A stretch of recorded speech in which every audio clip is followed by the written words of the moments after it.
My wife skipped my birthday dinner. Hours later, she walked in with another man, laughing. See, he's still waiting like a puppy. I stayed quiet. The next morning, she walked into the bedroom. Her best friend was lying on my chest, giggling. She completely lost it. My wife didn't show up to my birthday dinner. I sat alone at the restaurant for 2 hours. Table for two by the window, white tablecloth, candles already lit. Reservation under my name, Thompson. Party of 2, 7 p.m. The waiter kept coming by. Young guy, maybe 25, clean cut, increasingly uncomfortable. Sir, would you like to order now? 5 more minutes. She's probably just stuck in traffic. He nodded, smiled sympathetically, walked away. 15 minutes later, he was back. Sir, ready to order? 5 more minutes. I'm sure she'll be here soon. He brought me more bread, more water, kept my glass full. This happened 6 times over 2 hours. Other diners started staring, whispering behind menus. A couple at the next table kept glancing over. The woman looked genuinely sad for me, kept touching her husband's hand. The man looked away every time I caught his eye. I checked my phone constantly. No texts, no calls, no missed notifications, nothing. By 9 p.m., the restaurant was emptying out. Last seating was at 8:30. The waiter came back one final time with the check, just for my water and the basket of bread I'd barely touched. No charge, sir. I'm really sorry about tonight. His pity was worse than anything else. I left cash anyway, a $50 bill for nothing. Walked out through the restaurant, past the remaining couples, past the hostess who'd seated me with such enthusiasm 2 hours earlier. My car was alone in the parking lot. I sat behind the wheel, checked my phone again. Still nothing. Called her, straight to voicemail. Hey, it's Sarah, leave a message. I didn't leave one. Just hung up, stared at the screen, drove home, 20-minute drive, every minute feeling longer than the last. The house was completely dark when I pulled into the driveway. All the lights off, every window black. Her car wasn't in her usual spot. I sat in the driveway for 20 minutes, engine off, staring at my phone, willing it to light up, willing an explanation, an apology, an emergency that would make this make sense. Nothing came. Finally, I went inside, unlocked the door, dropped my keys on the counter. The house was silent, empty, cold. I made myself a drink. Whiskey, neat, 3 fingers. Sat on the couch in the dark living room. Didn't turn on the lights, just sat there in the darkness, drinking, thinking. That's when I heard her laugh outside. High-pitched, drunk, happy. The kind of laugh she used to give me years ago. Car doors, footsteps on the walkway. Her voice, shh, shh, you're so bad. A man's voice, deep, laughing too. The front door opened. Light spilled in from the porch, bright, harsh. She walked in with him. Tall guy, maybe 6'2", expensive suit, dark charcoal, well-tailored, his hand on her lower back, possessive, familiar, like he'd done it 100 times before. They didn't see me at first. She was giggling, stumbling slightly in her heels, red stilettos, the ones that hurt her feet. She only wore them for special occasions. Her dress was red too, the one I'd bought her for our anniversary last year. Silk, expensive. She'd said it was too much, too fancy, had never worn it for me. She was wearing it for him. Then she saw me, sitting on the couch in the dark, glass in hand. She stopped, smiled, not embarrassed, not guilty, not shocked, amused. See, she said,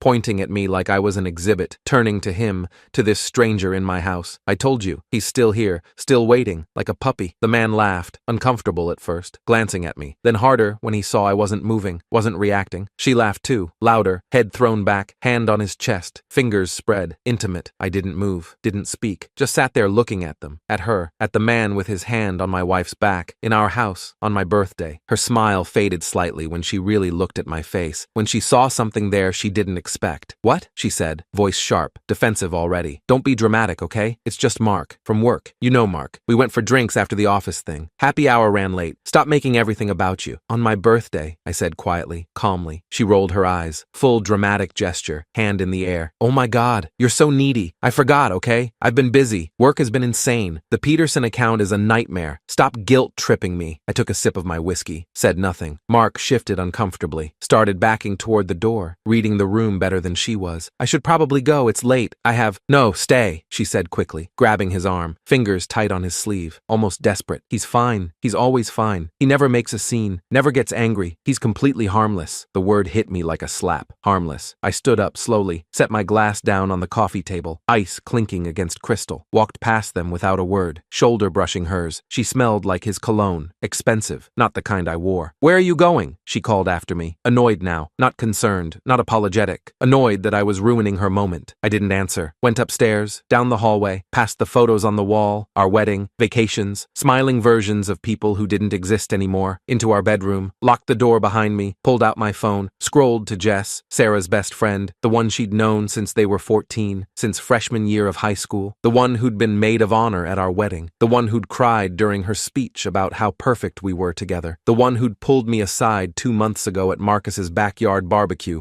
and told me, quietly, away from everyone else, that my wife was cheating. I hadn't believed her at first, had actually gotten angry, defended Sarah, made excuses. She's just stressed. Work is hard. She's not like that. But Jess had been insistent, serious. I'm telling you because you deserve to know. She's been seeing someone from work, multiple times a week. She told me about it, bragged about it. I can't stay quiet anymore. I'd started paying attention after that, started noticing things. Late nights that didn't match her calendar, new clothes appearing in her closet, different perfume, more expensive. Phone always face down on tables, smiling at texts and then quickly locking the screen when I walked into the room. All the signs I'd been ignoring. Now I texted Jess. You still want to help me? 3 dots appeared immediately. Yes, absolutely. What do you need? Come over, right now. Don't knock. I'll leave the door unlocked. I'll explain when you get here. On my way. 10 minutes. I sat on the edge of the bed, waiting, listening to the voices downstairs. Sarah laughing, Mark's deeper voice, the clink of glasses. She was making him a drink, in our house, on my birthday. Jess arrived 23 minutes later. I heard her car pull up, watched from the bedroom window. She parked on the street, got out, looked up at the house. I texted her, doors open, come straight upstairs. She did, quiet, careful. I met her in the hallway, put a finger to my lips, pointed downstairs. We could hear them. Sarah's voice, drunk, loud. He's probably sulking. He'll get over it. He always does. Jess's face went hard. She'd known Sarah for 20 years, had never seen this side of her. Or maybe she had and just hadn't wanted to tell me. We went into the bedroom. I closed the door quietly, locked it. What happened? Jess whispered. I told her. Everything. The dinner. Waiting for 2 hours. Driving home. Sarah walking in with Mark. What she'd said. Like a puppy. Jess's jaw clenched tighter with every detail. She said that? She actually said you were waiting like a puppy? Exactly like that. And she laughed. And he laughed. That's not just cruel. That's sadistic. I know. So what do you want to do? I told her my plan. Explained it step by step. She stared at me. Then slowly, she smiled. Not warm, not happy. Cold, sharp, calculated. That's perfect, she said. Let's do it. We waited, sat on opposite sides of the bed, talked quietly about Sarah, about how she'd changed over the last 2 years, become dismissive, mean, how I'd made excuses, convinced myself it was work stress, normal marriage difficulties. Everyone goes through rough patches. It's not normal, Jess said. Normal people don't treat their spouse like they're an inconvenience. Normal people don't forget birthdays and bring home their affair partner. I kept thinking it would get better. It doesn't get better when someone stops respecting you. It just gets worse. We talked until we heard Mark leave around midnight, car starting, driving away. Then Sarah's footsteps on the stairs, unsteady, drunk, going to the guest room, not looking for me. I heard the door close, then nothing. Morning came slowly, gray light through the curtains, dawn breaking. I heard Sarah moving around downstairs around 7. Footsteps, cabinet doors opening, water running, pills rattling, aspirin probably. Then footsteps on the stairs, heavy, slow, hungover. She tried the bedroom door, locked, a pause, then knocking. Open the door. I didn't answer. Jess was already in position, in the bed, covers pulled up, hair deliberately messed. She'd even borrowed one of my t-shirts. I said open the door, louder now, angry, fist pounding. I unlocked it, stepped back, let her push it open. The door swung open hard, hit the wall. Sarah stormed through, face flushed, hair a mess, still in last night's red dress, makeup smeared, ready to yell, ready to make this somehow my fault. Then she froze, complete stop, like someone had pressed pause on her. Jess was in our bed, sitting up, covers pulled to her chest, hair messed up, morning light coming through the window behind her. She looked at Sarah and smiled, small, sweet, gave a little wave. Morning, Sarah, Jess said, voice light, cheerful, like this was completely normal. Sarah's face went through 3 colors in 3 seconds. White, red, purple. What the fuck is this? What does it look like? I said calmly, standing by the window, arms crossed, voice level. You, she couldn't get the words out, pointing at Jess, at me, back at Jess, her hand shaking. You slept with Jess, my best friend, in our bed? I shrugged. You brought Mark home, on my birthday, laughed about me waiting like a puppy, made him drinks in our kitchen, seemed like you'd already decided the marriage was over. That's completely different. How? She opened her mouth, closed it, opened it again. Nothing came out. Her hands were shaking.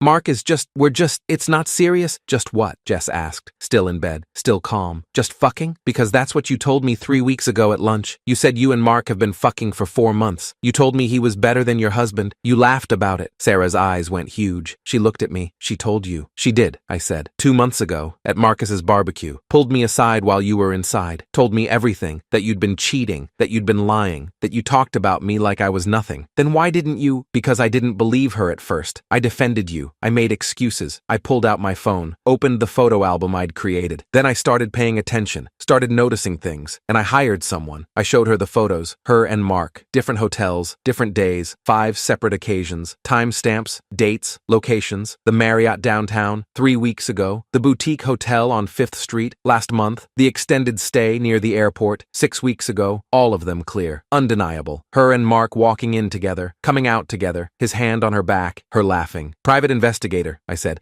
Cost me $2,000, worth every single penny. She lunged for the phone. I stepped back, held it high, out of reach. You can't, this isn't legal. You can't spy on people. It's completely legal. I checked with a lawyer first, and I already sent copies to him, filed for divorce yesterday afternoon. You'll get served Monday morning. You set me up! She was screaming now, face purple, spit flying. You and Jess, this whole thing. You planned this to humiliate me. Nothing happened, Jess said calmly, standing up now, fully dressed underneath the covers. Jeans, sweater, boots. I got here at 1 a.m. We sat in this room and talked about what you've done, about how you've treated him. I got in the bed an hour ago so you'd see me when you woke up. We didn't touch, didn't kiss. Nothing physical happened. Sarah looked between us, face crumpling. You did this just to hurt me. No, I said. You hurt yourself. You hurt us. I just made sure you felt a fraction of what I felt last night, sitting alone in that restaurant, checking my phone, making excuses to the waiter, watching other couples eat their meals while I waited for someone who wasn't coming, who was with someone else. Get out, I said quietly. This is my house too. Not for long. The lease is in my name, only my name. You insisted on that when we moved in, remember? Said it would be easier for taxes. I called the landlord yesterday. You have 30 days to find somewhere else to live. Her face crumpled completely. She started crying. Real tears now. Not the manipulative ones she used when she wanted something. Actual pain. Please, I'm sorry. I'll end it with Mark right now. I'll call him. We can fix this. We can go to counseling. I'll do whatever you want. I don't want to fix it. Please, I love you. I made a mistake. People make mistakes. People make mistakes. You made choices. For 4 months. Deliberate choices. Jess walked past her toward the door. Stopped in the doorway. Looked back at Sarah. You had a good man, Sarah. He loved you. Remembered every anniversary. Every birthday. Made you coffee every morning exactly how you like it. Rubbed your feet when you complained they hurt. Listened to you talk about work for hours. And you threw it all away for someone who's probably going to dump you the second his wife finds out. Sarah collapsed against the wall, sliding down, sobbing into her hands. I'm sorry, I'm so sorry.